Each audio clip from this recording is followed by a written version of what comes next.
കേരള സർവകലാശാലയുടെ രജിസ്ട്രാറായി കെ.എസ്. അനിൽകുമാറിന് പുനർനിയമനം നൽകാൻ തീരുമാനം. ഹൈക്കോടതി നിർദ്ദേശത്തിന്റെ അടിസ്ഥാനത്തിൽ ചേർന്ന നിർണായക സിൻഡിക്കേറ്റ് യോഗത്തിലാണ് തീരുമാനം. 22 അംഗങ്ങളിൽ 20 അംഗങ്ങളും പുനർനിയമനത്തെ പിന്തുണച്ചു. ഷീജ തയ്യാറാക്കിയ റിപ്പോർട്ടിലേക്ക്.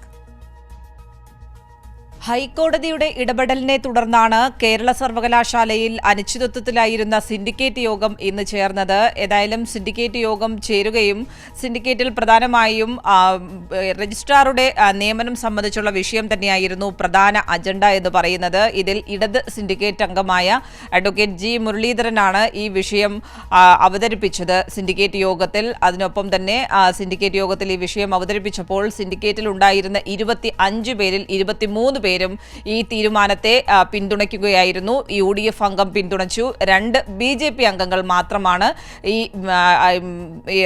ഈ നിർദ്ദേശത്തിനോട് പിന്തുണയ്ക്കുന്നില്ല എന്നുള്ള നിലപാടുമായി യോഗത്തിൽ പ്രതിഷേധം അറിയിച്ചത്. പക്ഷേ ഭൂരിപക്ഷ അഭിപ്രായത്തിന്റെ അടിസ്ഥാനത്തിൽ VC ഈ തീരുമാനം VCക്കും അംഗീകരിക്കേണ്ടി വന്നു എന്നുള്ളതാണ് ഇന്നത്തെ സിൻഡിക്കേറ്റിന്റെ ഏറെ നിർണായകമായ കാര്യം. അതായത് കേരള സർവകലാശാലയിലെ നിലവിലെ രജിസ്ട്രാറായിട്ടുള്ള അനിൽകുമാർ അദ്ദേഹം തുടരും. അദ്ദേഹത്തിന് പുനർനിയമനം നൽകിക്കൊണ്ടാണ് ഇന്നത്തെ സിൻഡിക്കേറ്റ് തീരുമാനമെടുത്തിരിക്കുന്നത്. ഏതായാലും ഹൈക്കോടതിയുടെ ഇടപെടൽ തന്നെയാണ് ഇതിൽ നിർണായകമായത് എന്നത് തന്നെയാണ് ഇടത് സിൻഡിക്കേറ്റ് അംഗം മുരളീധരൻ സിൻഡിക്കേറ്റ് യോഗത്തിന് ശേഷം പ്രതികരിച്ചത്. നിലവിലുള്ള രജിസ്ട്രാർക്ക് റീ അപ്പോയിൻമെൻറ്റിന് എലിജിബിലിറ്റി ഉണ്ട് എന്ന് സിൻഡിക്കേറ്റ് കാണുകയും അദ്ദേഹത്തിൻ്റെ കഴിഞ്ഞ 4 വർഷക്കാലത്തെ പ്രവർത്തനം അങ്ങേയറ്റം തൃപ്തികരമാണ് എന്ന് സിൻഡിക്കേറ്റ് വിലയിരുത്തുകയും അദ്ദേഹത്തിന് റീ അപ്പോയിൻമെൻറ്റ് കൊടുക്കാൻ വേണ്ടിയിട്ടാണ് ഇന്നത്തെ സർവകലാശാല സിൻഡിക്കേറ്റ് യോഗം തീരുമാനിച്ചത്. 2 അംഗങ്ങൾ അതിൻ്റെ ഒബ്ജക്ഷൻ രേഖപ്പെടുത്തി.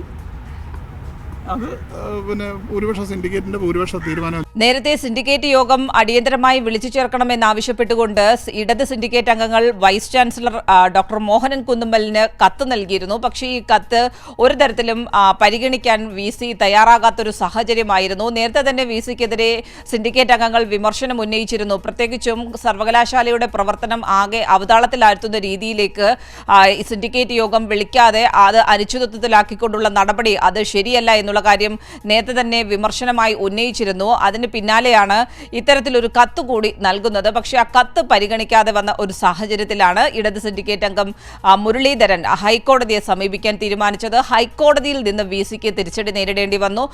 ഹൈക്കോടതി പുറപ്പെടുവിച്ച ഉത്തരവെന്ന് പറയുന്നത് ഈ മാസം 22-ന് അടിയന്തരമായി തന്നെ ഇത്തരത്തിൽ സിൻഡിക്കേറ്റ് യോഗം ചേരണം. അതിന്റെ പ്രധാന അജണ്ട രജിസ്ട്രാർ നിയമനമായിരിക്കണം എന്നുള്ള കാര്യം നിർദ്ദേശിക്കുകയായിരുന്നു. അതിന് തൊട്ടു പിന്നാലെയാണ് ധൃതി പിടിച്ച് VC ഇത്തരത്തിൽ സിൻഡിക്കേറ്റ് യോഗം വിളിച്ചു ചേർക്കുന്നതും ഇന്നേതായാലും സിൻഡിക്കേറ്റ് യോഗം ചേർന്നുകൊണ്ട് രജിസ്ട്രാർ നിയമനം അത് പുനർനിയമനത്തിന് അംഗീകാരം നൽകുന്നതിലേക്കും കാര്യങ്ങളെത്തിയത്. ശരി, ഷീജയാണ് വാർത്തയുടെ വിവരങ്ങൾ നൽകിയത്.